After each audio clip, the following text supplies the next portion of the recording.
Humans depend for their sustenance on agriculture. Most of the energy for humans comes from plants. This facility, where you see plants going around on a conveyor belt, almost like a manufacturing plant which you see for car manufacturing, is a special place where non-destructive testing of plants is done. Scientists at the Indian Agricultural Research Institute in New Delhi are using this facility to make plants which are climate change resilient. The whole body scanning of plants using sensors, both inside the greenhouse and in the field using drones. Plants can't speak, but scientists can still understand their language.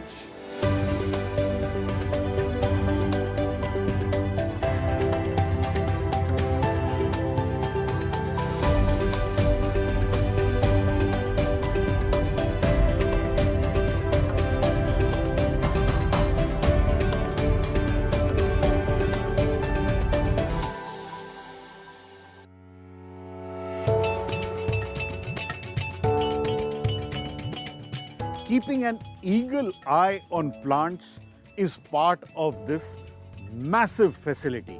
The facility you see behind me is the Nanaji Deshmukh Phenomics Center at the Indian Agricultural Research Institute in New Delhi. And I have with me Dr. Vishwanathan Chenuswamy. Namaskar, sir. Namaskar. Part of Dr. Vishwanathan's job is to make India's agriculture climate resilient. Dr. Vishwanathan, what is this facility we see behind us? Can you tell us a little bit about it? So, this centers characterize the plant health with response to various input that we give to the plant and with response to environmental factor without destroying the plant. That is, non-invasively it characterize the plant as we characterize ourselves by using MRI or CT scan. In that way it characterized. This facility cost about 45 crores. This facility was inaugurated in October 2017 by Honorable Prime Minister of India. And why does one study phenomics?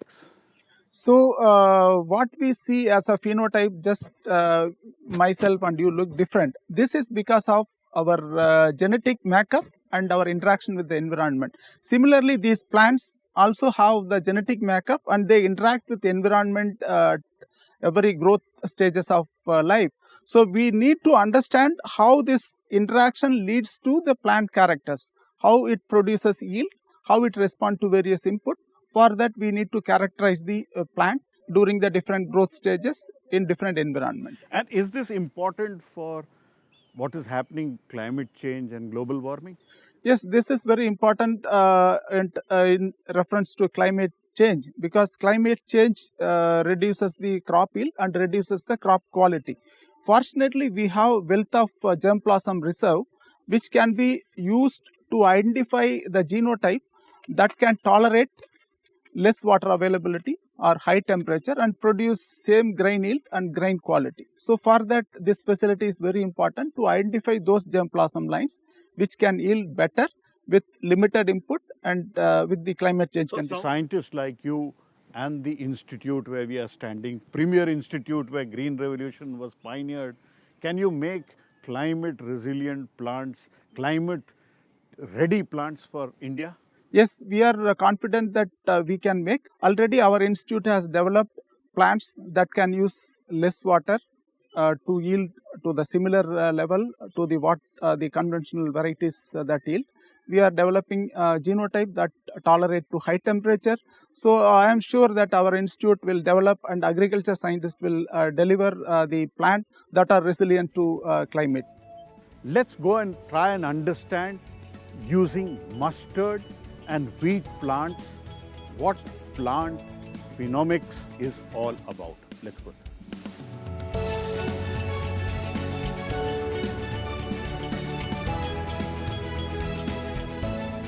Dr. Vishwanathan, what do we see here?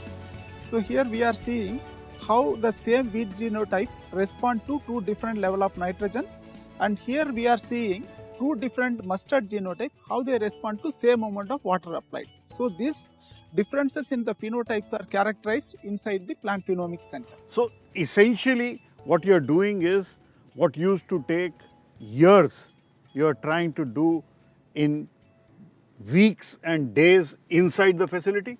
Yes, because these studies are very difficult to conduct in the field, because when we grow large amount of genotype, the input we cannot apply specifically to each plant. Here we are quantifying the input that is applied to each plant, and then we are measuring the phenotype. So it is not necessary to repeat at different years, so we can characterize in 1 year about the plant phenotype.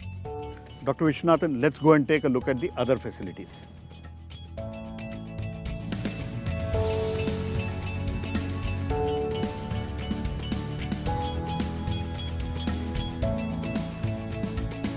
We are inside the greenhouse where conditions of what the earth could be in a few decades are being simulated.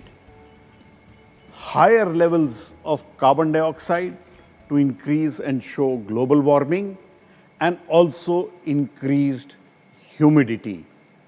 And Indian scientists are conducting experiments on that.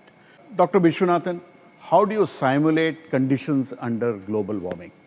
So in the global warming, we expect carbon dioxide to be higher and the temperature to be higher, and there will be change in the relative humidity, but depending upon the temperature condition. So here we have facilities to increase the carbon dioxide concentration, and we have these air conditioners. They can produce heat or cool depending upon the temperature we set in. So this is what? Carbon dioxide? This is carbon dioxide cylinder. Okay. And then these are the humidifier. You can see humidity is coming. So depending upon the crop condition, certain condition, the pest incident will be more if we simulate high humidity. So those conditions can be studied here. And all the plants, they are placed on the conveyor system, and each car is RFID tagged. So the data of plant health is recorded in the same RFID for different climatic conditions. Now, how much carbon dioxide can you increase here with this cylinder? Till what level can you go? The carbon dioxide normally we keep up to about 650 to 700 ppm.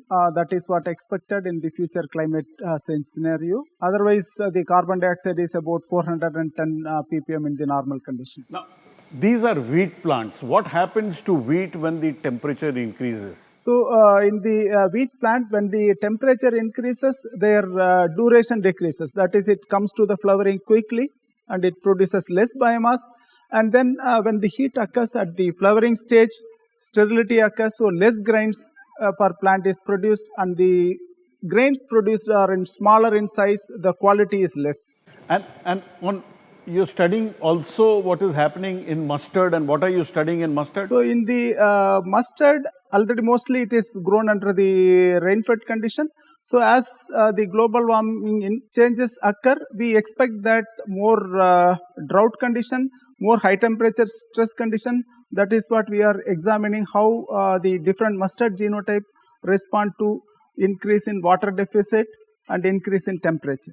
Dr. Vishwanathan, this was about carbon dioxide. Let's go and take a closer look at how you increase humidity. India is a monsoon country, and humidity is particularly important for India's agriculture. Let's go, sir.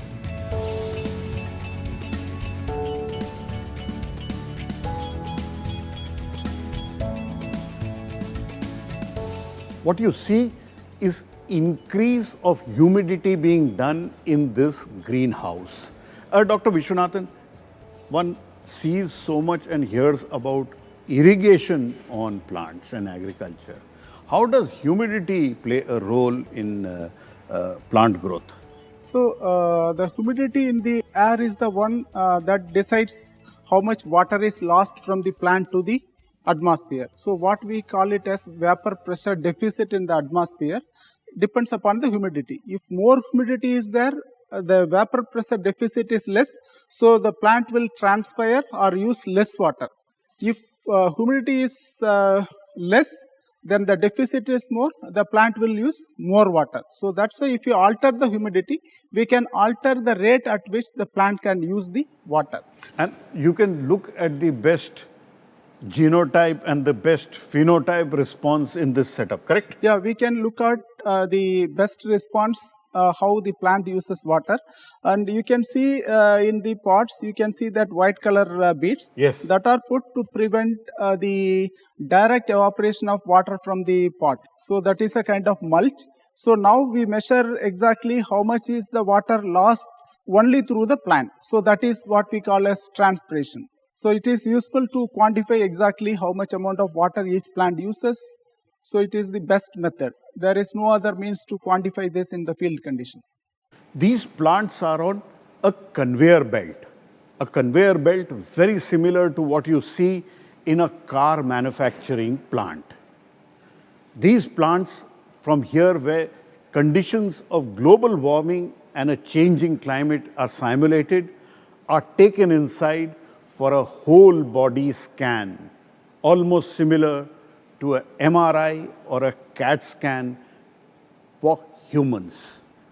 A non-invasive way of trying to understand which is the best phenotype among all these genotypes. Let's go and take a look at that.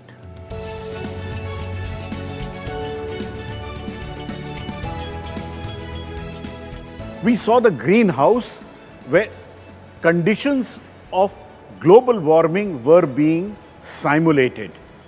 Dr. Vishwanathan, we can see some plants coming on this conveyor belt. What does this do and why are these plants coming here?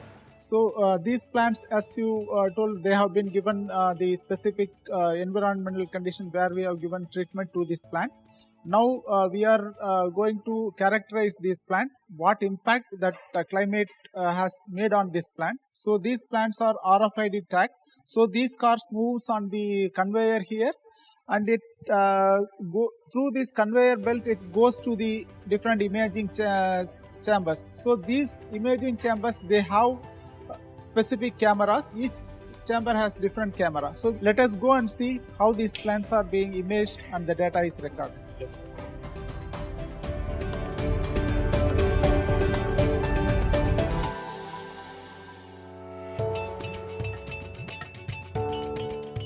What happens here inside this?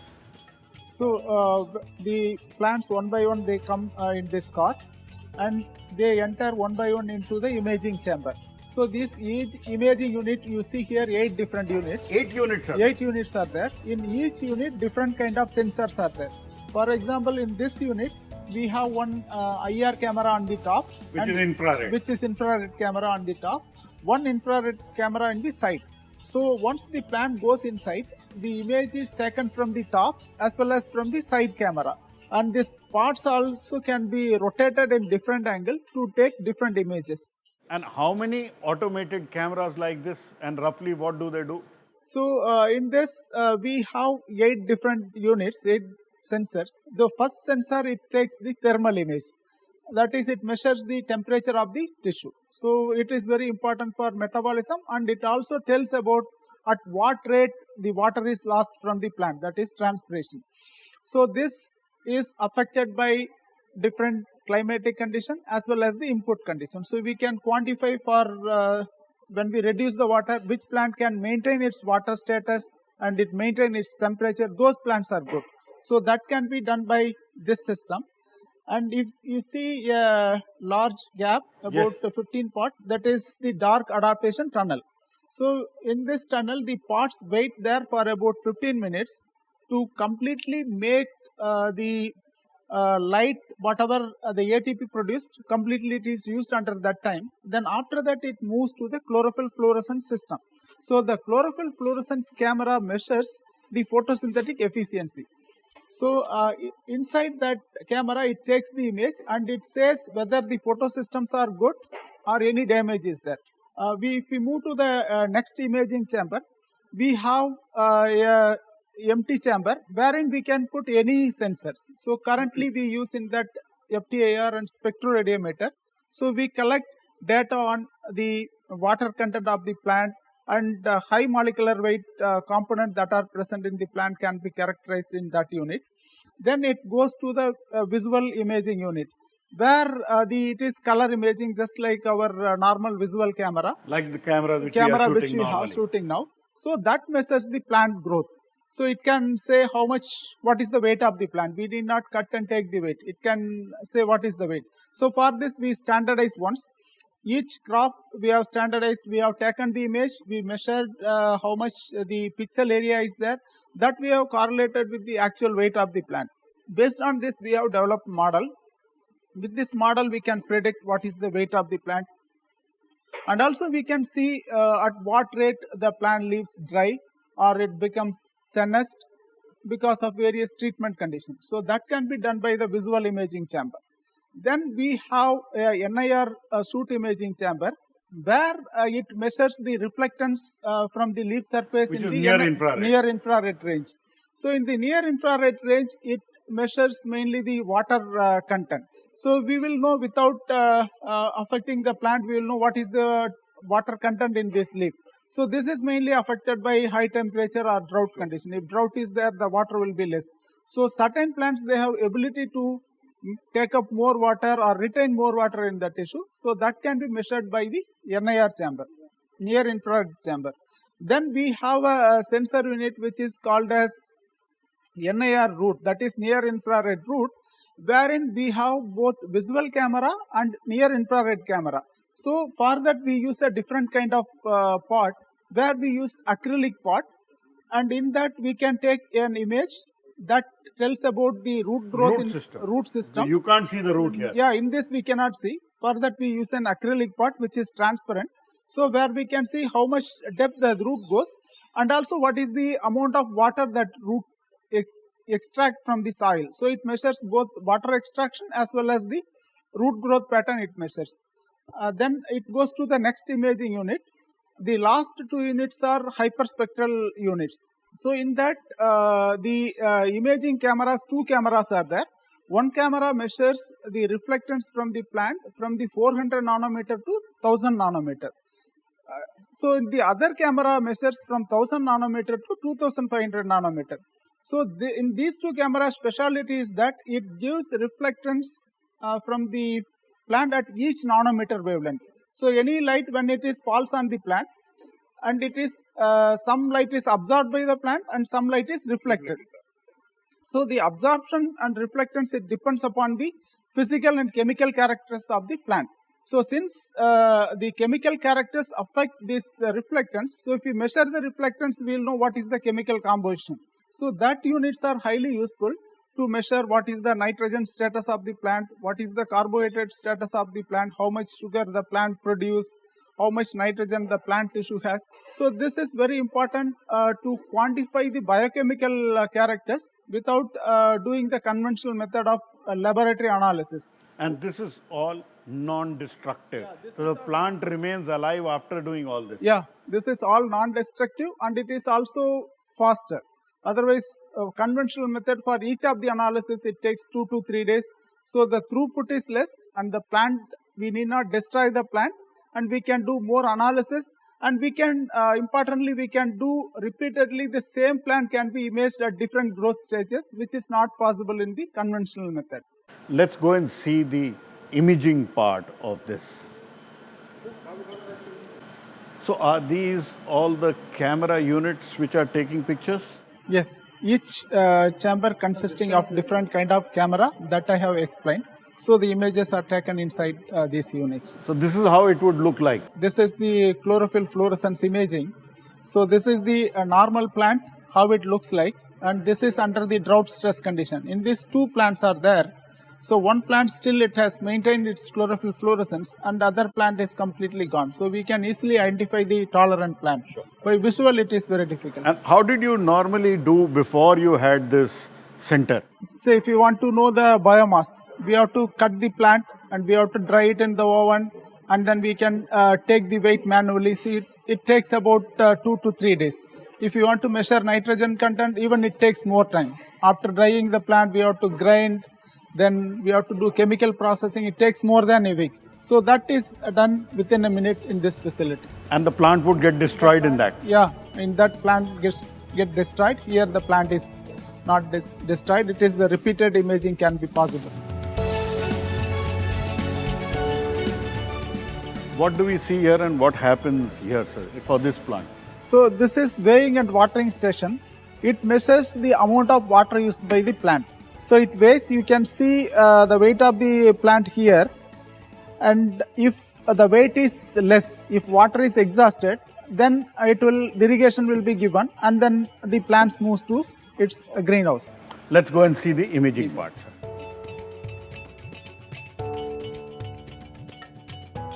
In this highly automated facility, imaging is what is important. What do we see here in this image and what does it represent, sir? So as I explained there, each imaging unit is has a different sensor. What we see here is the image from the chlorophyll fluorescence imaging camera. So this takes image of photosynthesis system, how active the photosynthesis system is there. So we can see the green color, dark green color indicates the plant leaves are under healthy condition. If you see in the red color, this shows that the photosystem is damaged. So this gives out of the total pixel, how many pixels of the plant or how many leaves of the plants are in good condition with reference to the drought treatment that has been given to this plant. And will this be able to indicate to you whether this plant can tolerate and become useful in a climate changing scenario? Yes, this is very important character of the plant to maintain the photosynthetic ability. So this indicates clearly whether the plant is tolerant or sensitive. So we take the images of all the germplasm line, and the plants which maintain more of this green color or more of the photosystem intactness, we select those plants. Dr. Vishwanathan, the father of India's green revolution, Professor M.S. Swaminathan visited this facility. What did he say in short? So Professor M.S. Swaminathan highly appreciated this facility, and he hoped that this facility will be helping in developing climate resilient crop varieties. Let us now listen to what Dr. M.S. Swaminathan had to say when he visited this facility, and he came on a wheelchair. I am extremely happy to be here today to see this wonderful facility. I think when I was young and student, we had so much trouble in recording accurate data, particularly in relation to phenotype, because phenotype is a product of the interaction between genotype and the environment. And the environment has many, many parameters. Here in this facility, beautiful facility, and I'm happy it is dedicated to Nanaji Deshmukh, whom I had known well, and who wanted the best in science to go to the poorest of the poor, the villages. And that is the purpose also of IRI and ICR, to take the best in modern technology to small and marginal farmers. I hope this facility will be used not only to do a lot of theoretical work, but also in developing new kinds of phenotypes, which will help our farmers to produce more at less cost. Having seen this imaging inside the facility, similar stuff is also done in the field using very similar sensors. Let's go and see that.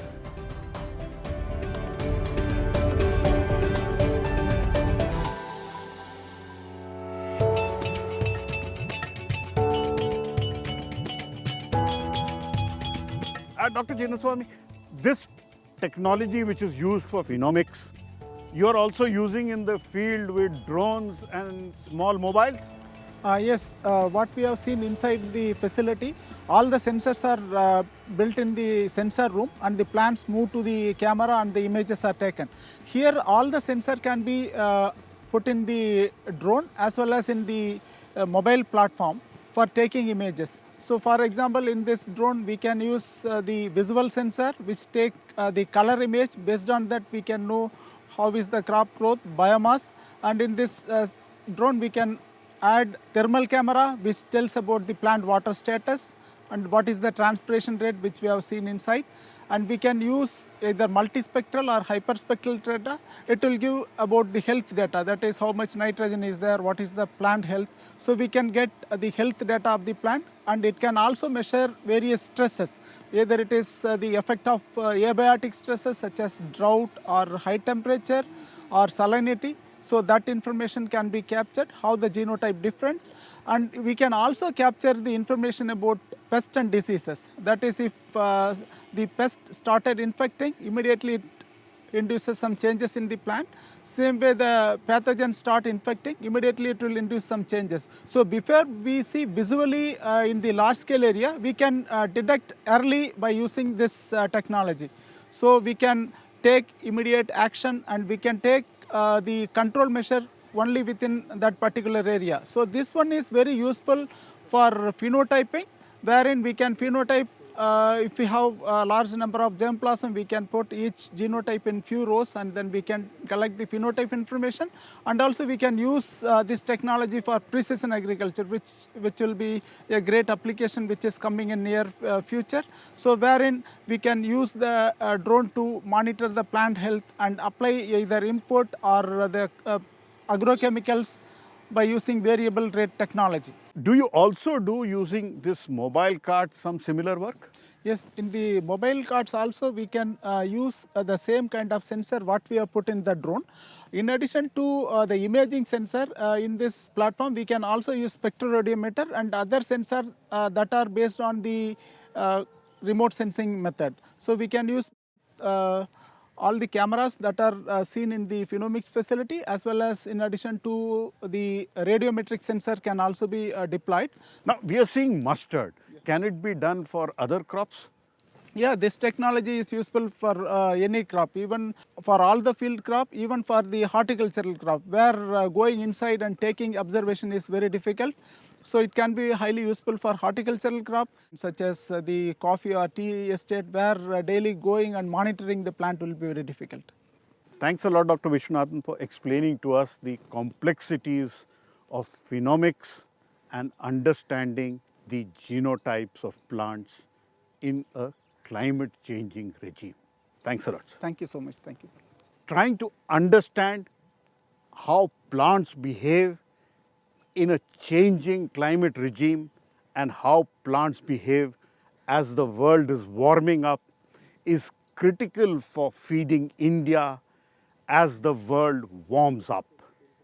On this episode of Life and Science with Pallav Bagla, we saw the whole body scans in a non-invasive way of plants, and also using drones and mobile platforms for scanning fields, all in an effort to prepare India for a climate resilient agriculture. Precision agriculture at its best. Smart agriculture in times to come. Keep watching India Science.